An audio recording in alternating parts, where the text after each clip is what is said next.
বলবো? হ্যাঁ হ্যাঁ, শোনো, মূলত নিরাকারে, তিনি নিরাকার এটা ঠিক, আবার তিনি সাকার। সাকার না হলে তো আনন্দ হয় না। আমার মধ্যে যে আত্মাটা আছে, আপনারা অসীমের দেহটাকে দেখছেন, এর মধ্যে অসীম যে আত্মা, অমৃতস্য পুত্রায় ধারামানি দিব্যানিতস্তু, সেই অমৃতময় সত্তা, কিন্তু তার প্রকাশ হচ্ছে, তার সমস্ত কিছু রসের প্রকাশ ঘটছে যখন সে দেহ ধরছে। দেহ না ধরলে তো সেই রসের প্রকাশ ঘটে না। এই জন্য রাসলীলা সর্বশ্রেষ্ঠ কেন? রসে মাঝখানে আকার দেওয়া, রদন্তস্য মাঝখানে আকার। রস তো আর দেখা যায় না। একটা আত্মার ভিতর কি রস আছে?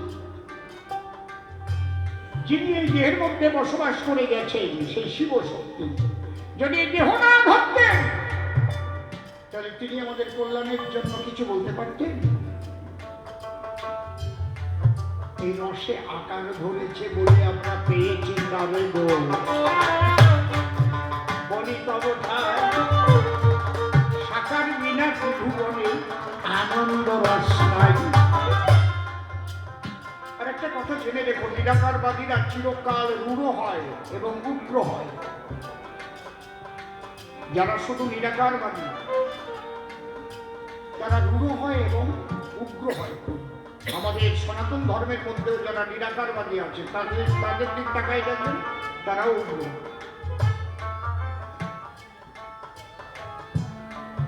লক্ষ্য করবেন, এক কথায় নিরাকারবাদের মধ্যে, কিন্তু ব্যাপারটা কি? এটা খুব সূক্ষ্ম জগতের ব্যাপার, কিন্তু ভাষা দিয়ে বোঝানো যায় না। অদ্বৈতবাদ, আবার দ্বৈতবাদ, দ্বৈতাদ্বৈতবাদ, বিশিষ্ট দ্বৈতবাদ, এই যে বাদগুলো দর্শনের মধ্যে লেখা,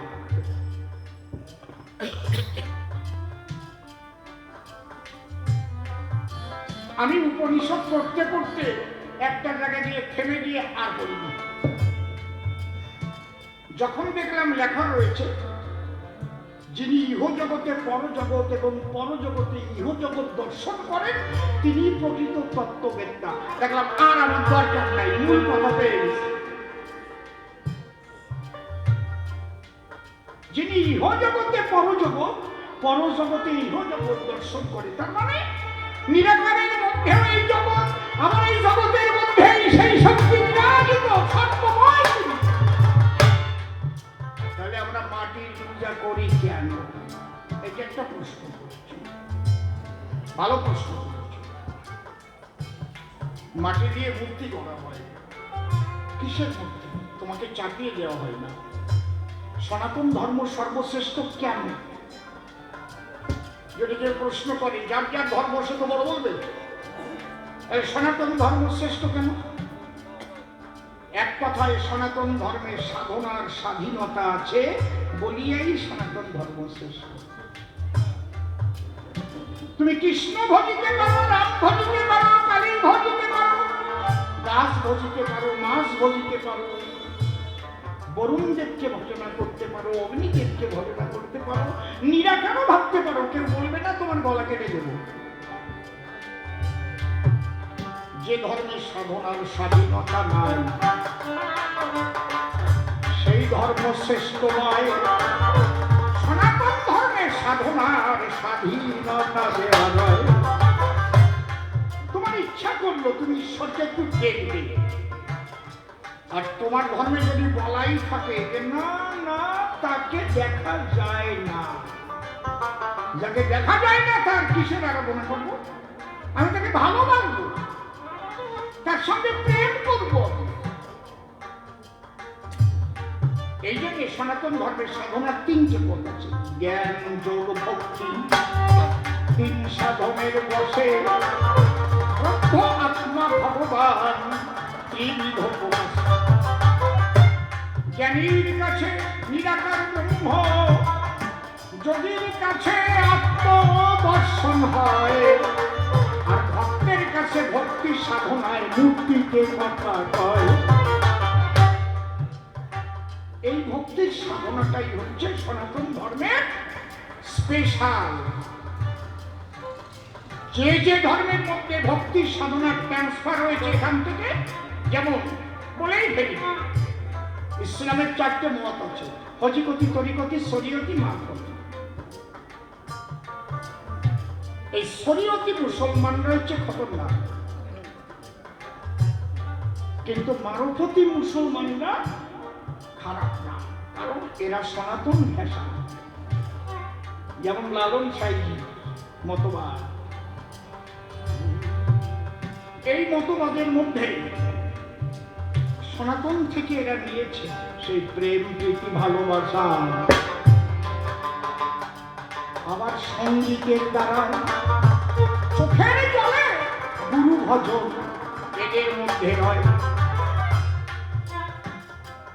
এই জন্য লালন কি বলেছে, মানুষ গুরু নিষ্ঠা যায়, মানুষ গুরু নিষ্ঠা যায়, মানুষ গুরু নিষ্ঠা যায়, মানুষ গুরু নিষ্ঠা যায়। সর্বসাধন সিদ্ধ হয় তার, সর্বসাধন সিদ্ধ হয় তার, সর্বসাধন সিদ্ধ হয় তার, মানুষ গুরু নিষ্ঠা যায়, মানুষ গুরু নিষ্ঠা যায়, মানুষ গুরু নিষ্ঠা যায়। নিরাকারে জ্যোতির্ময় যে, আকারে সাকার হইল সে,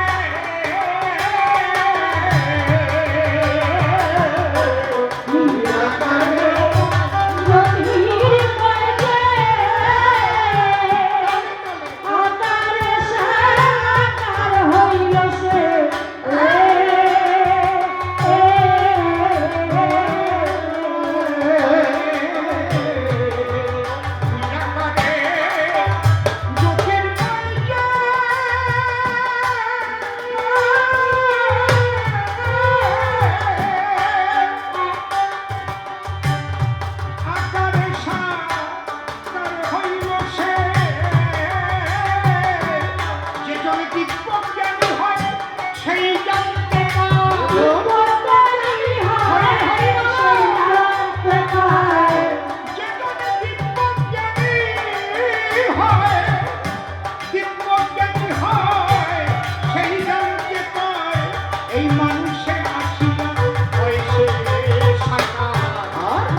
নদী কিংবা বিলবাওর খাল,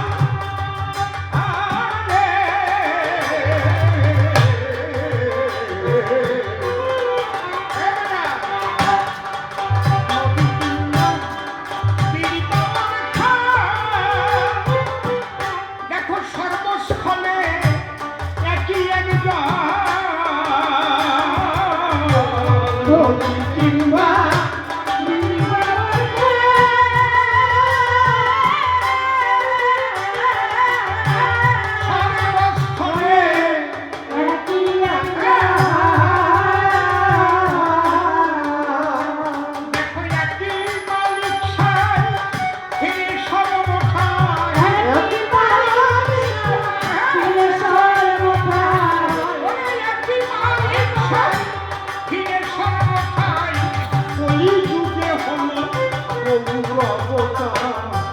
মানুষ গুরু নিষ্ঠা যায়, মানুষ গুরু নিষ্ঠা যায়। উত্তর কেটে দিন বয়ে যায়,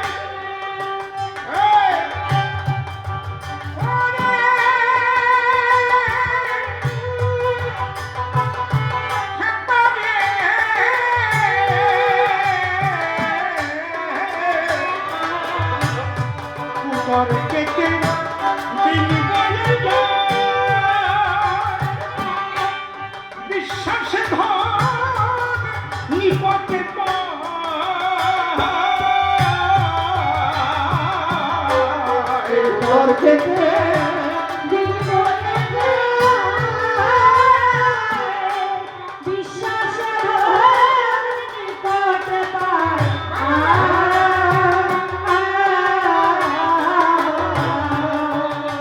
কোথায় সিরাজ সাইডেতে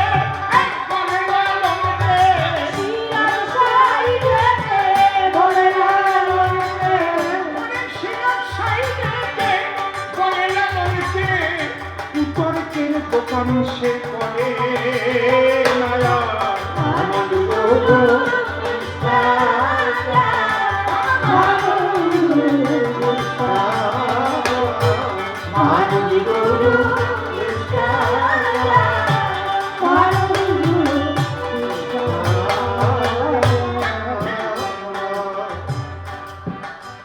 দেখো শ্যামানন্দ